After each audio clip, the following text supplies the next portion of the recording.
Hi, I'm Janet Kurtz, editor of nFOCUS, and today we are here at Gus Mayer with the famed Daniel Wingate of the Wingate Collection, and we're going to talk to him today about his design inspiration, about these beautiful pieces that we have here today, but how he came to be in the fashion industry altogether. So, Daniel, thank you so much for having us. Janet, always great to be back in Nashville. Yes, I know. Well, you've been such a fan and such a supporter of Nashville, so we're so glad to have you.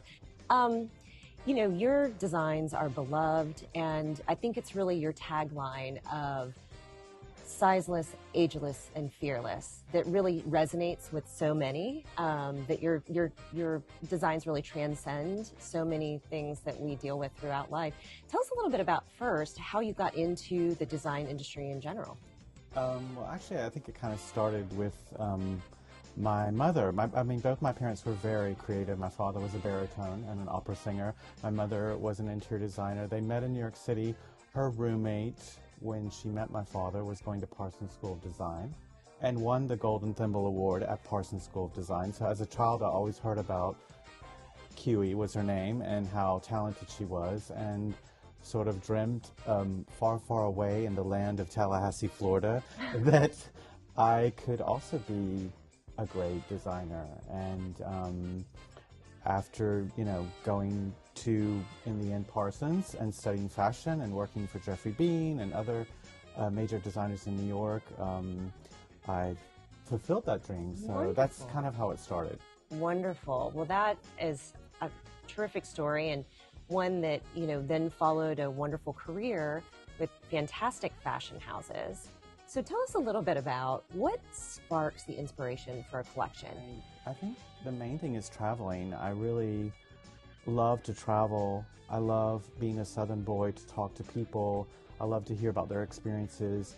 And of course, I have my dragonfly eyeballs on, and I'm looking in peripheral at everything. I love color. I think I'm always looking for fantastic color combinations. I love making a woman feel just beautiful. I want clothes that are becoming.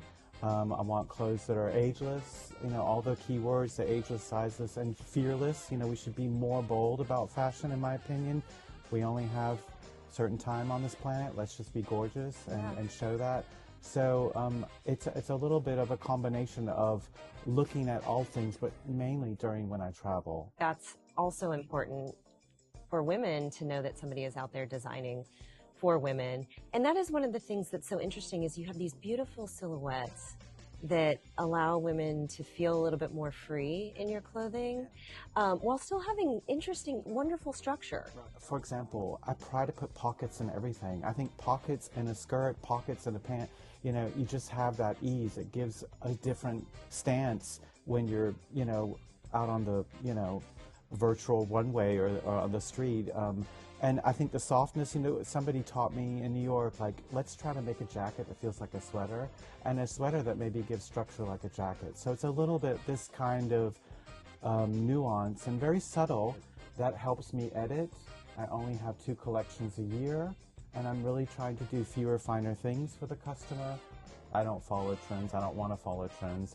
I want to make you super happy that you have things that you're going to go in your closet and grab, and that are really timeless. I think fashion is, in general, looking a little bit too much out there the same, and I really wish that true creativity will come back, smaller brands will come back, in the sense that are, highly creative and expressive.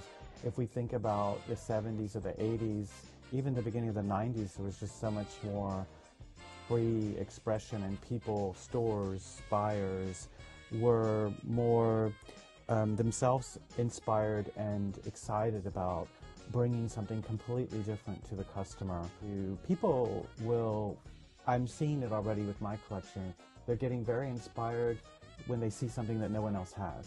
And they know that it's unique, and they want to celebrate the handwork. We're going to come back, I think, to a little bit more of a cottage industry. Specialty stores like here, Gus Mayer, are going to become more important because they will be delivering unique pieces for the customer. That's exactly right. And Gus Mayer does that very well. Well, thank you, You're Daniel, welcome. so much for sitting down with us. We really appreciate it. Daniel will be back later at another time here at Gus Mayer. But in the meantime, visit him at wingate-collection.com and see his beautiful designs. And when he's back here at Gus Mayer, be sure to visit. Thank you so much for joining us. Thank you.